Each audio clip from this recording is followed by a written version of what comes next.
నమస్కారం అందరికీ. వాళ్ళు మనతో పాటు మన స్టూడియోలో ఉన్నారు బాల త్రిపుర సుందరి ఉపాసకులు, celebrity astrologer and life coach అయిన ఆర్బీ సుధా గారు. మరి డిసెంబర్ వచ్చేసిందంటే అందరం జనవరి కోసం వెయిట్ చేస్తూ ఉంటాము. జనవరి అంటే న్యూ ఇయర్, న్యూ ఫీలింగ్స్. కాబట్టి ఈ జనవరి నెలలో ద్వాదశ రాశుల వారికి ఎలా ఉంది, ద్వాదశ రాశులు తెలుసుకునే ముందు అసలు గ్రహస్థితులు ఎలా ఉన్నాయో మనం మేడం గారికి తెలుసుకుందాం పదండి. మేడం, మనం ఆల్మోస్ట్ ఇయర్ ఎండింగ్ వచ్చేసాము. ఇయర్ ఎండింగ్ వచ్చేసామంటే జనవరి, అందరూ న్యూ ఇయర్ ఫలితాలు అంటే ఫస్ట్ జనవరితోనే స్టార్ట్ చేస్తాం కాబట్టి జనవరి గురించి అందరూ చాలా ఎక్సైటెడ్ గా ఉన్నారు.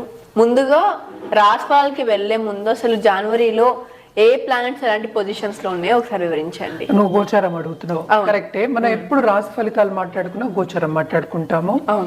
ఫస్ట్ ఎప్పటికైనా ఏంటంటే మనం మేజర్ ప్లానెట్స్ గురించి మాట్లాడుకుంటాము. రాహుతో మొదలెడుతున్నాను నేను. సో రాహు ఏమో మీనంలో ఉన్నారు, కేతు ఏమో మనకి కన్యలో ఉన్నారు. అలాగే ఏంటంటే అన్నిటికన్నా బెనిఫిట్ గ్రహం మనకి గురు గ్రహం. గురు ఏమో మనకి వృషభంలో ఉన్నారు, కానీ రిట్రోగ్రేడ్ అంటే ఏంటి, వక్రించి ఉన్నారు అన్నమాట. అలాగే ఏంటంటే శని మనకి కుంభశని కుంభంలో ఉన్నారు, కానీ మంచిది ఏంటంటే ఆయన డైరెక్ట్ గా వచ్చేస్తారు, అంటే డైరెక్ట్ మోషన్ లో ఉన్నారు అనమాట. అలాగే మనం చూసాము అంటే నెక్స్ట్ శుక్రుడిని చూసుకోవాలి. శుక్రుడేమో మనకి శనితో పాటు కుంభంలోనే ఉన్నారు. Towards end of this month January 2025 కి ఆయన మీనానికి వెళ్తున్నారు అనమాట.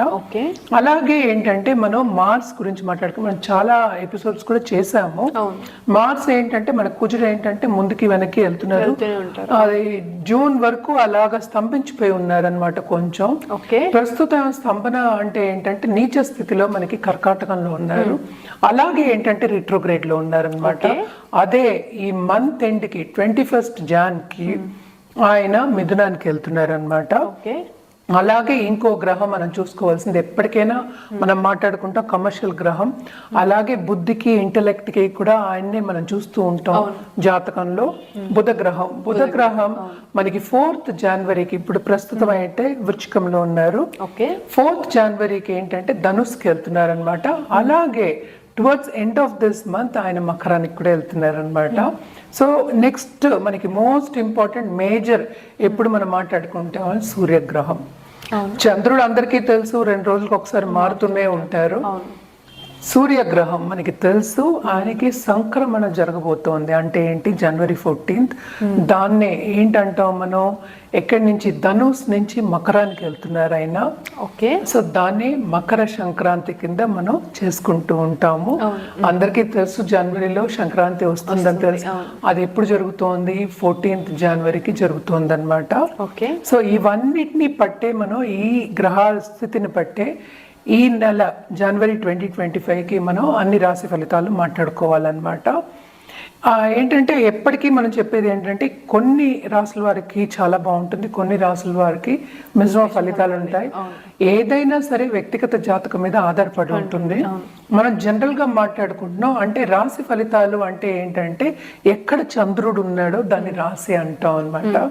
సో వాళ్ళ జాతక రీత్యా మిగతా ప్లానెట్స్ చూసుకున్న తర్వాత మనం ఒక రెమెడియల్ మెషర్స్ కానీ లేకపోతే ఒక జాతిరత్నం కానీ లేకపోతే ఏంటంటే వాళ్ళు పర్టికులర్గా ఏ గ్రహం చేసుకుంటే వాళ్ళకి ఉన్నత స్థాయికి వస్తారు అనేది చెప్పడం అనేది జరుగుతుంది. కానీ ఇక్కడ ఏంటంటే మనం ఉత్తి రాశి ఫలితాలే మాట్లాడుకోగలం, ఎందుకంటే అవే జనరల్. అందరి జాతకాలు తీసి మనం పరిశీలించుకోలేము కనుక రాశి ఫలితాలు మాట్లాడుకుంటున్నాం అన్నమాట. సో జనవరిలో ఏంటంటే కొన్ని రాశుల వారికి చాలా బ్రహ్మాండంగా ఉంటుంది. ఎస్పెషల్లీ వృశ్చిక రాశి వాళ్ళకి చాలా బాగుంటుంది. అది కూడా ఎప్పుడు బాగుంటుంది అని మాట్లాడుకుందాము.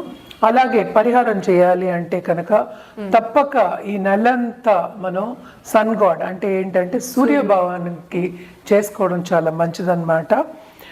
పొంగల్ కానీ లేకపోతే సంక్రాంతి కానీ ఇవన్నీ కూడా సంక్రమణం జరుగుతోంది కనుక తప్పక మనకి హెల్త్ బాగుండాలి. అలాగే ఏంటంటే ఉన్నత వ్యక్తులతో పరిచయం ఏర్పడాలి. అలాగే బాగా డబ్బు సంపాదించాలి, అంటే సంపద రావాలి, మనం ఆకర్షించుకోవాలి అన్నప్పుడు ఈ నెల మొత్తం అంతా ఆదిత్య హృదయం చదువుకోవడం, అలాగే సూర్యుడికి అర్ఘ్యం ఇవ్వడం చాలా మంచిదన్నమాట. ఇవన్నీ చేసుకుంటూను ఒక్కొక్క రాశుల వారికిను పరిహారాలు మళ్ళీ వినిగా మాట్లాడుకుందాం. మేడం, మరి మిథున రాశి వారికి ఈ 2025లో జనవరిలో ఎలా ఉండబోతుందో ఒకసారి వివరించండి. తప్పక మిథున రాశి వాళ్ళకి కూడా ఏంటంటే మిశ్రమ ఫలితాలే చెప్పుకోవాలి. కానీ ఏంటంటే ఈ రాశికి అధిపతి బుధుడు అయ్యాడు. ఆయన ఫస్ట్ వీక్ లోనే మూవ్ అవుతున్నాడు అనమాట ధనుస్కి. మూవ్ అయిన తర్వాత చాలా చాలా బాగుంటుంది. ఓకే. ఎందుకంటే ఆ రాశిని చూస్తున్నాడు కనుక తప్పక బిజినెస్ డెవలప్మెంట్ అనేది అవుతుంది.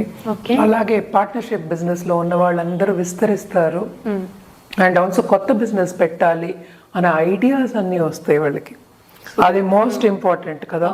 అదొకటి కాకుండా ఏంటంటే మనకి 11th లార్డ్ మనకి కుజుడయ్యాడు. కుజుడేమో ఏంటి మనకి నీచపడి ఉన్నాడు.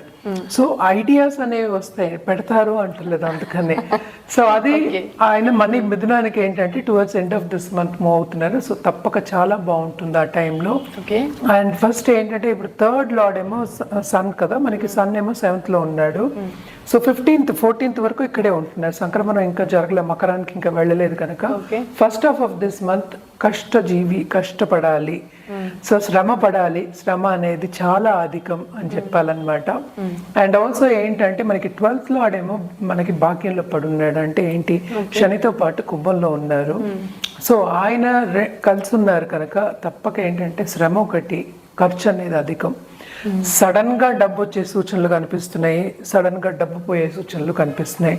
వీళ్ళకి సూచన ఏంటంటే ఎవరి దగ్గర లోన్స్ తీసుకోవద్దు, ఎక్కువ ఈ మంత్ తిరిగి ఇవ్వడం కష్టం అవుతుంది. అలాగే లోన్స్ ఇచ్చినా కూడాను తిరిగి రావడం కొంచెం కష్టం అవుతుంది. డబ్బు దగ్గర కొంచెం జాగ్రత్తగా ఉండాలి అనేది వీళ్ళకి సూచన. అదొక్కటి కాకుండా ఇక్కడ ఇంకో మైనస్ పాయింట్ ఏంటంటే మనకి 10th లార్డ్ ఏమో 12th లో పడున్నారు. అంటే ఇటు జూపిటర్ 12th పడి ఉంటే ఖర్చు అనేది విపరీతంగా ఉంటుందన్నమాట.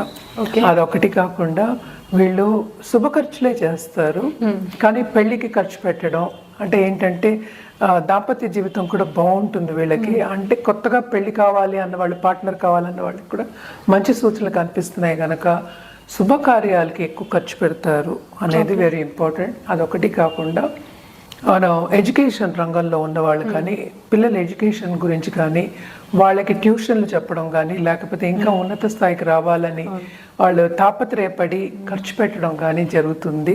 అవన్నీ దూబురా ఖర్చుల కింద రావు కదా, శుభ ఖర్చుల కింద వస్తాయి. సో ఇవన్నీ ఉంటాయి అన్నమాట. కానీ second half of this month మాత్రం వీళ్ళకి చాలా బాగుంటుందని చెప్పుకోవాలన్నమాట. అండ్ బికాస్ సన్ మూమెంట్ అయిన తర్వాత ఇంకా బాగుంటుంది. కానీ ఈ మంత్ అంతా మనకి వీనస్ శని ఇక్కడే ఉంటున్నారు.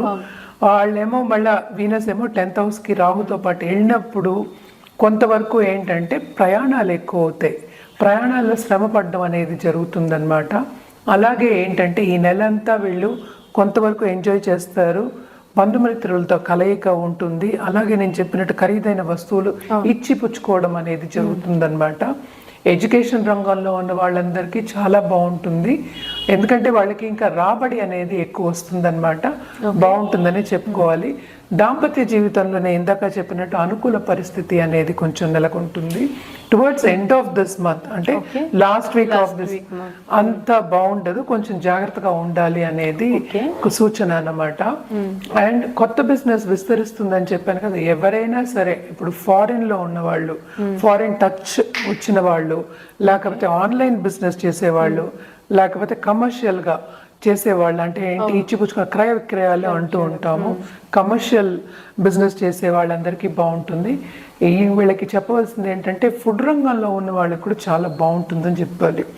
ఫుడ్ రంగం తప్పక విస్తరిస్తుంది, చాలా చాలా బాగుంటుంది. అలాగే ఏంటంటే గవర్నమెంట్లో ఉన్న వాళ్ళకి తప్పక ప్రమోషన్ వచ్చే ఛాన్సెస్, ఇంక్రిమెంట్ వచ్చే ఛాన్సెస్ అన్నీ ఉన్నాయి. కొంతవరకు second half of this month enjoy చేసే ఒక క్లైమేట్ అన్నమాట, ఎంజాయ్ చేసే ఒక క్లైమాటిక్ కండిషన్స్ అంటాం కదా, అలా ఉంటుంది. చాలా బాగుంటుందని చెప్పుకోవాలి.